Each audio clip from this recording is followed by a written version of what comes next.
What's going on, everyone? When it comes to the potential Kyrie Irving to the Lakers trade, a new report came out from Yuvan Buha stating that the big holdup is the Lakers' lack of including both first-round picks. Now, granted, he is a writer for The Athletic, so credible source, but he's not somebody that is, it's not Woj, it's not Shams, it's not Brian Windhorst. And we've heard a lot of other type of reports. We've heard reports from more credible sources that the deal is pretty much done, that the Lakers are going to do the first pick, that there was even a report that the Nets only are asking for one first-round draft pick. Now, I just wanted to cover this because I'm pretty confident. I mean, even yesterday, we saw Woj and we saw Brian Windhorst basically relay the same information, that the deal is essentially worked out. Both sides kind of know where they're at as far as a deal goes. So I think that this new report is just very likely could just be writing, or it's just something that they heard. Whatever the case may be, the big thing is, in reality, yes, should the Lakers trade the two first-round draft picks for Kyrie Irving? I mean, if push comes to shove, yes. But there's a lot of things that go into that. The Lakers giving up both first just completely ruin any potential flexibility or just trades in the future beyond just the Kyrie Irving trade. Not just that, but you gotta understand, not like the Lakers have other suitors that they're competing with. It's not like the Lakers have to, budge, really. A first-round draft pick, maybe like a pick swap, maybe you throw in a second round, Russell Westbrook, maybe you throw in a THT or something like that, depending on what you're getting back. That's very likely going to be the basis of the trade. I don't think the Nets are going to get much more than that. They don't have any other options, right? You don't have 15 other teams that are trying to go after Kyrie Irving. It's basically the Lakers, and that's it. And if the Lakers want to, they just say, okay, fine, no trade. You deal with Kyrie for a year. We'll figure out what we're going to do, and we'll just sign Kyrie next season. And then now you have both draft picks to go and upgrade your team now, keep some flexibility, and go forward. Now, another thing that I want to kind of address is people I've seen when we've covered this stuff, which is an excellent point, but it's a different scenario, is people bring up the Paul George, right? A couple years ago, Paul George, the Lakers wanted to trade for him. The Indiana Pacers wanted the first round second pick in the draft. The Lakers decided not to trade that, and what ended up happening? Paul George ends up going and re-signing with the Oklahoma City Thunder. That ends up becoming a thing, and then he ends up going to the Clippers, right? And instead of going to the Lakers, like many people thought, because the Lakers thought, okay, well, he's just going to be a free agent, right? So he's, why not just keep our assets and then just we'll sign him in the offseason, right? That was the same thinking. It was very similar to Kyrie Irving. The difference is Paul George had various other suitors. Paul George was a guy that was in high demand. Lots of teams wanted him. Kyrie Irving, that's not the same case. There's no other competition. There's nothing. The Lakers are in their best interest to stand pat.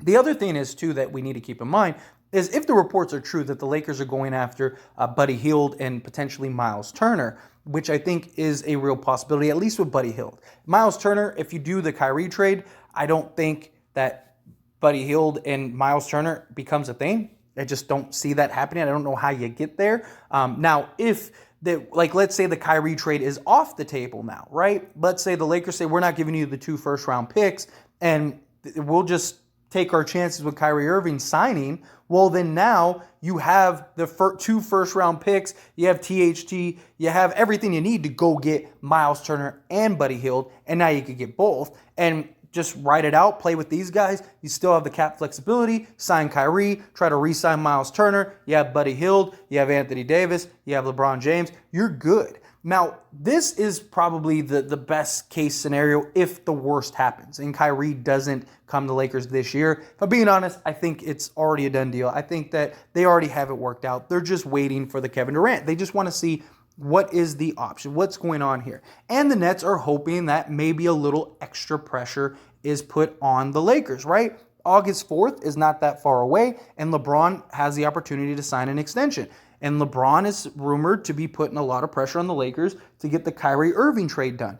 If that is the case, and he really is trying to get the Kyrie Irving trade done, he very likely could use not signing an extension as leverage. Now, here's the thing, though, is that if Kyrie just signs with the Lakers next season, guess who's going to re-sign too? LeBron James, and you're good. So that's something else we need to keep in mind. And in the meantime, you could go get Buddy Hield and Miles Turner, and you have a really solid team. Are you a contender? I don't know. I mean, it depends on how well they mesh, but you definitely would be closer than you are right now, which the other thing is, too, is that becomes a leverage play for the Lakers. Like, look, keep Kyrie. We're not giving you 2 first.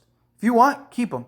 Okay, and we'll just go do this deal over here. We'll get Miles Turner, Buddy Hield, and we'll take our chances and we'll roll the dice with Kyrie next season. And then you could kind of figure it out. And once we're gone, that's it. You have nobody. So what do you want to do here? And in the same breath, it beyond that putting pressure, you're ridding yourself of Russell Westbrook, because Russell Westbrook would have to be included in this trade. So you're still getting rid of Russ. There was a report that, Russ, which I'll dive into in another video, but there's a report that Russ wants to be traded from the Lakers, which I completely understand given all the circumstances that are going on. But that actually becomes more of a leverage play for the Lakers, because it's like Russ wants out. If you don't want to do this trade and you don't want to figure this out, then we got to get rid of Russ. So we're going to go take the next best deal, which is Buddy Hield and Miles Turner. The Pacers are talking about signing DeAndre Ayton, right? He's a restricted free agent, so of course the Suns can match. But if they end up getting Ayton, well, then guess what? They need to get rid of Miles Turner. So 2 first-round picks, THT, and a young player. Maybe throw in, Russell Westbrook. They could take and then waive. They could do whatever they want. The financial flexibility, things like that. It might be a real trade. It's been reported for months that this potential trade is a thing. So usually when there's smoke, there's fire. This trade keeps getting brought up. There's a reason this trade keeps getting brought up. It's got to be something that is at least in the realm of possibility. So that puts pressure. Overall, I just think that, LeBron is definitely a factor here.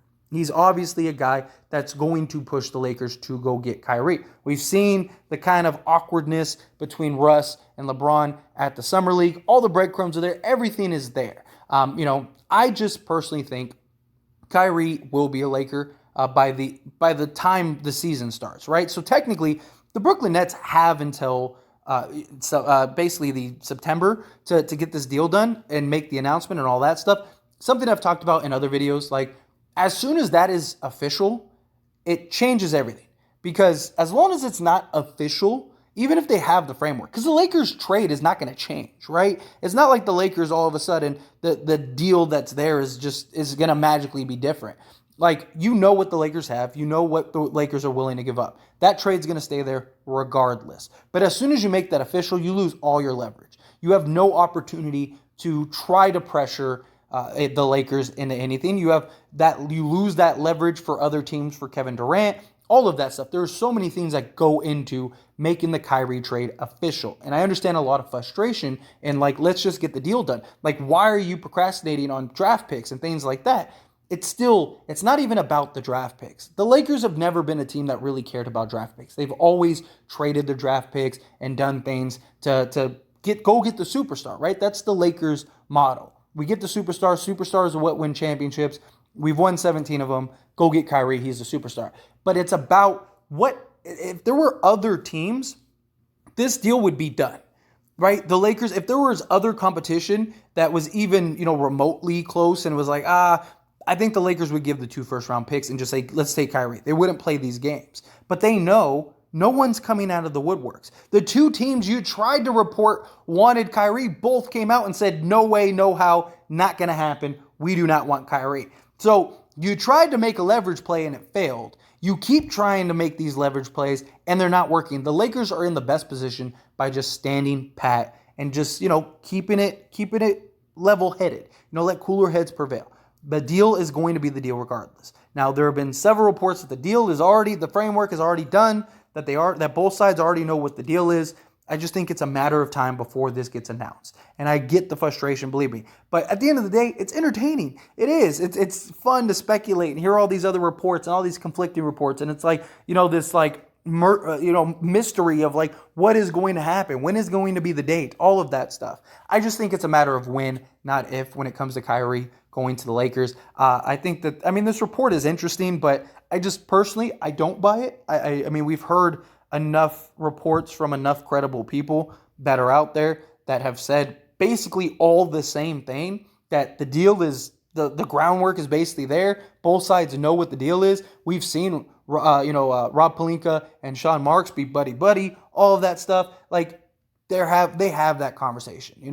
Russ now, there's reports that Russ wants to be traded. Like, come on, we knew the Lakers are going to trade Russ. Like, this isn't that's not like some major groundbreaking news. I definitely will dive into that in another video. But anyway, as always, this is a discussion, so I want to hear from you. Let me know your thoughts and opinions down in the comment section below. What do you think about this report? Do you think like, yeah, it's just somebody trying to get in on the action, somebody just throwing reports out there? We've heard enough to know what is actually going on.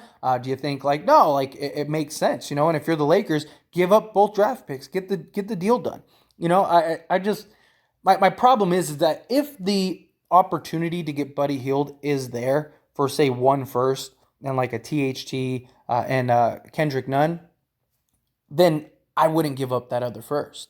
Because you're very likely, if you hold tight, you stand pat, you're probably going to get Kyrie for one of those first. Or you give up a second, give up 1 first, a second, and, whatever, a couple pick swaps or whatever you can do. There's other flexibility. There's other things you could do to kind of give more incentive to the Nets, but keeping that first to go get Buddy Hield. Because if you can get Buddy Hield and you can get Kyrie Irving, then that's a home run.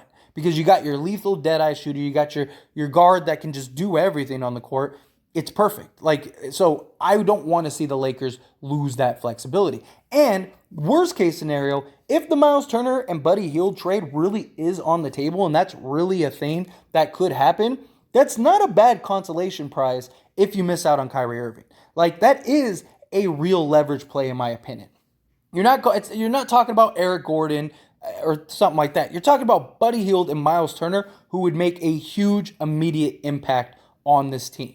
Like, those two guys would fit in beautifully with this Lakers team, and you're still probably a contender. You're still really good. You have all this size and stuff, but guys like Thomas Bryant and stuff could play the 4, stuff like that. Anthony Davis, Anthony Davis is going to miss 20-plus games this year, so Miles Turner would be a great insurance policy for all of those things. And you always have a big that you can keep on the floor that can spread the floor, that can block shots, that can shoot the ball. Like, it would be perfect. And in crunch time, you don't have to have Anthony Davis at the 5. You could go big if you want. You could have Anthony Davis at the 4, Miles Turner at the 5, because he spreads the floor and all those things. So I just think if you're the Lakers, no matter which direction you go, I think it's hugely beneficial. And you still have the opportunity to sign Kyrie Irving next season.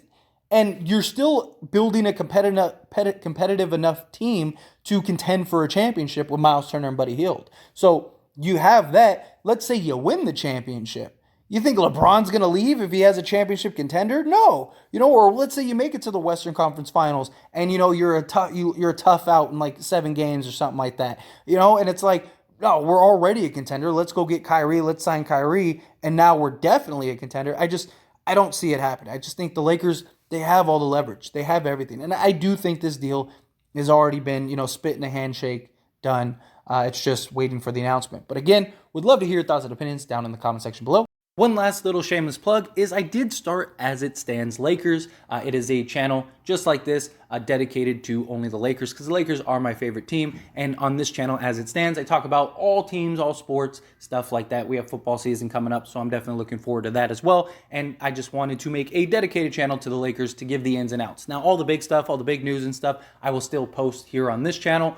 But if you want all the ins and outs and just rumors and theories and just discussions just strictly on the Lakers, link down in the description or in the comment section. Go check out the channel, subscribe to the channel. I'd really appreciate it.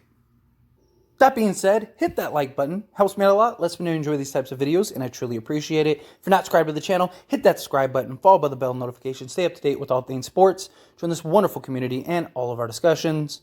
I'll see you all in the next one. Thank you.